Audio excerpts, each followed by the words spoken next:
On the map of Afghanistan, there is a strange place, a thin strip of land stretching eastward like a finger. It is called the Wakhan Corridor. At first glance, it looks remote, frozen, and forgotten. But today, this narrow piece of land is becoming one of the most important places on Earth. Because here, global trade, geopolitics, and power are quietly colliding. Wakhan Corridor is around 350 kilometers long. In some places, it is only 16 kilometers wide. It separates Tajikistan to the north from Pakistan to the south, and at the far eastern edge, it touches China. This region is extreme. High mountains, harsh valleys, and communities that have lived in isolation for centuries. But the Wakhan Corridor has never been just geography. It has always been strategic. In the 19th century, two empires dominated Central Asia, the British Empire and the Russian Empire. Their rivalry became known as the Great Game. Neither empire wanted to share a direct border with the other, so a buffer zone was created. That buffer zone was the Wakhan Corridor, a narrow strip of land designed to separate superpowers. Empires collapsed, borders changed, but the Wakhan Corridor remained. History is repeating itself. The Taliban are building a 120-kilometer road through the Wakhan Corridor. According to the Taliban, this road will connect Afghanistan to China. They say it will revive the economy and bring opportunity. But this is not just a road, it is a signal, a message to the world. In 2021, after nearly 20 years of war, US and NATO forces withdrew. The Taliban returned to power. Since then, Afghanistan has become isolated. Foreign investment disappeared, sanctions increased, aid was reduced. Today, more than half the population depends on humanitarian assistance. Unemployment is widespread. Millions of refugees are being forced back from neighboring countries. The Taliban face a reality. Without trade, their rule cannot survive. China understands this. Afghanistan sits on enormous resources: copper, lithium, rare earth minerals, gold. Their estimated value is close to $1 trillion.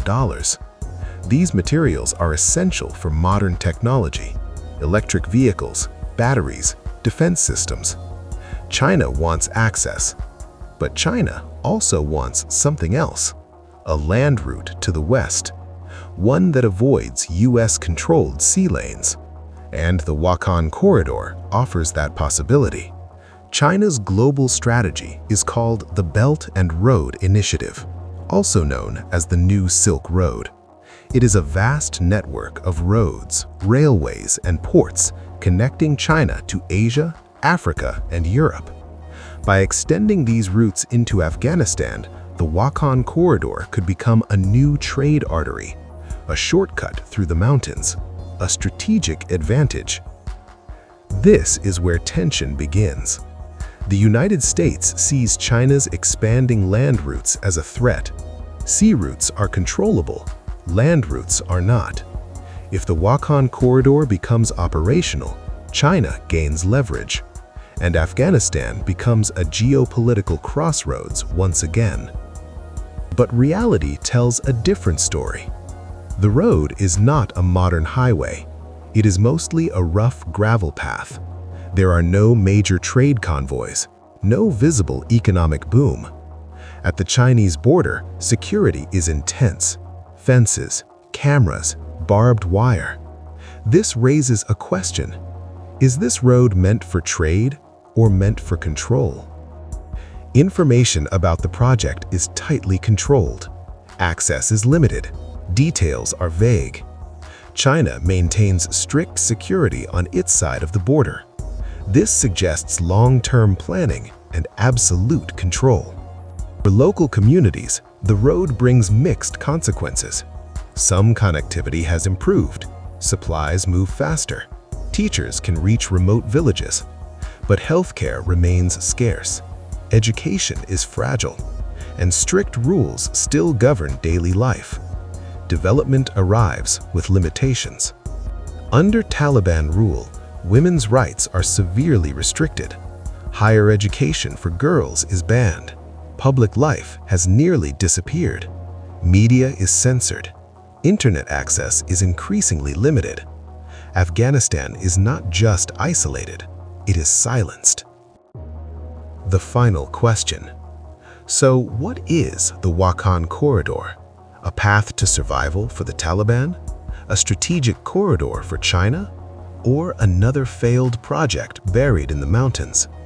History offers a warning. Afghanistan has defeated empires before. It has been called the graveyard of empires.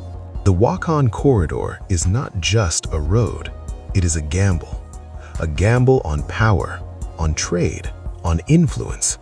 And whether this gamble succeeds or disappears into history will shape not only Afghanistan's future, but the balance of power across the world.